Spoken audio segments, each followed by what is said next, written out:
And now, from Laurel, Maryland, USA, it's snack time. Yes, yes it is. Hello and welcome to Laurel, Maryland. Today, I want to talk a little bit to you dreamers out there. That's right.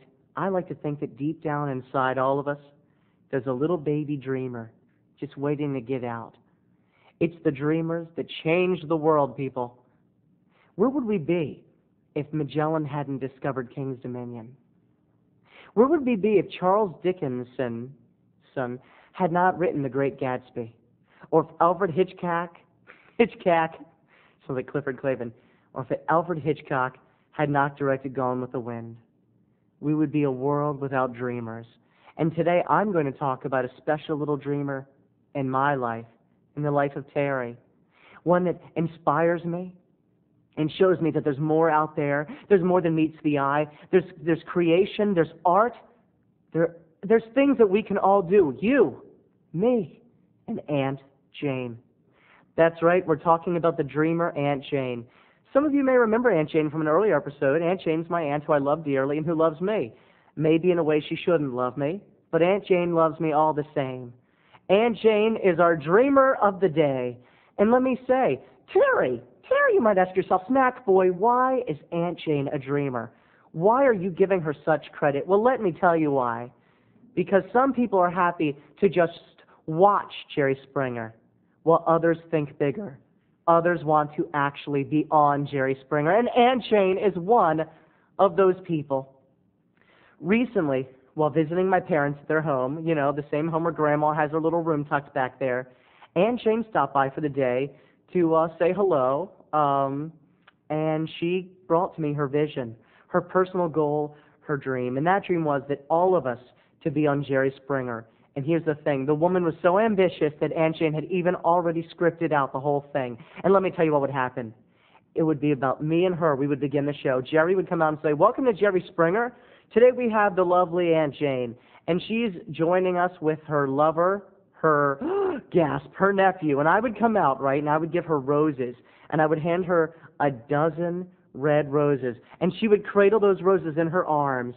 And she would say, "If you all have a problem with my nephew and me being lovers, well then you all shouldn't even leave the house because you don't know anything about our love. It is deep, it is pure, it is enriching, it is something you don't know nothing about. So if you don't like the idea of me and Terry being lovers, well screw you." And Jerry would go, "Well, don't you think this is immoral, Aunt Jane?" And she would say, "No, it's true love, it's true love." Now remember, this is all scripted, and we would all be playing along. So I'm supposed to give her a kiss and shock the audience right on the mouth. And then Aunt Jane had this brilliant idea that my best friend Steve, who Aunt Jane also happens in real life to have a little crush on. Every time, she's around, she's always hitting on him. She said, "And then, Terry, you'd be sitting there, and Steve would come out, and Jerry would say, 'Terry, I've got something else to tell you today.' Aunt Jane is seeing someone else. And I'm supposed to go, 'Who?' 'Steve, can you come out?' And Steve comes out and sits down, and she goes, 'Steve, he'll be on the left, and Terry, and you be on the right.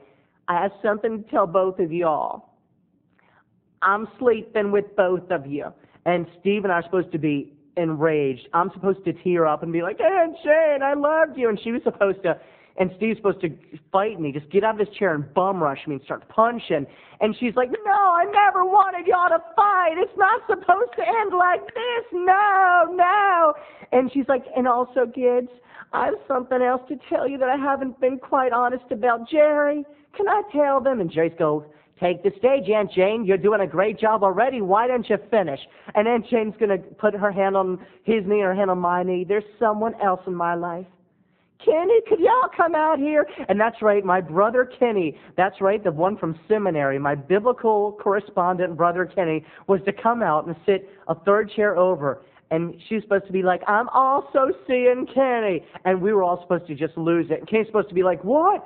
Aunt Jane, I thought it was just you and me." And she's like, "No, I have a love for everybody. I've got enough love to share. But there's something I have to tell all of you. Something I haven't been quite honest about." And we're supposed to go, "What? Aunt Jane, there's more?" And that's right. She goes there. Aunt Jane wants to go, "Kate, could y'all come out, please?" And Kate is my brother's wife.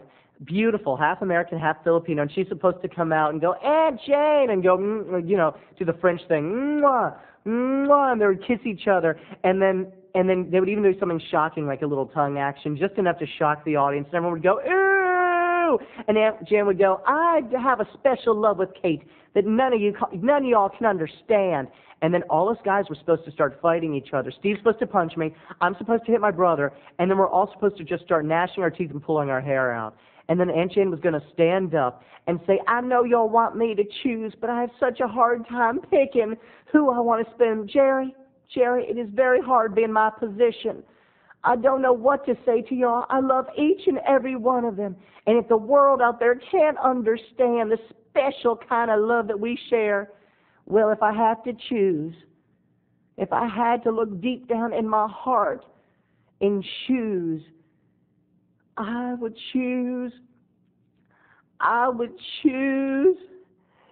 it would be, Jerry, I think if I had to say that I would pick to spend my life with, that I would choose to be forever and ever with. Cut.